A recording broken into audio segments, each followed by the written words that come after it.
Magistrate आकाश मेघवार की MR पर Najmabad number 4 से डीएसपी और एसएचओ नाजमाबाद मेरे घर आए हैं और मेरे 4 साल के बच्चे सैयद अबानुल हक को जबरदस्ती अरेस्ट करके थाने ले गए हैं, जिसको सुबह 8 बजे अदालत में पेश करेंगे।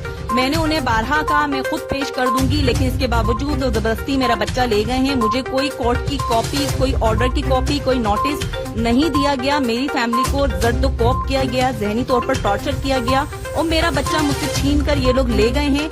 मैं आला हुकाम से दरख्वास्त करती हूँ कि मुझे इंसाफ दिया जाए। मजिस्ट्रेट आकाश मेघवार के हुक्म पर ये सब कुछ हो रहा है, उनके ऑर्डर पे ये सब कुछ हो रहा है। हालांकि मेरा बच्चा बीमार रहा है, उसे नमूनिया रहा है।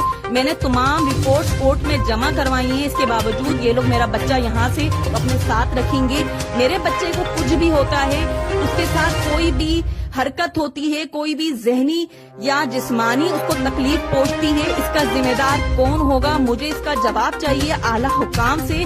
मेरे साथ इंसाफ किया जाए। आकाश मेघवार, मजिस्ट्रेट आकाश मेघवार के एमआर पर ये तमाम काम हुआ है, उनके ऑर्डर पर नाजाबाद की एसएचओ मेरा बच्चा मुझसे ले गए हैं।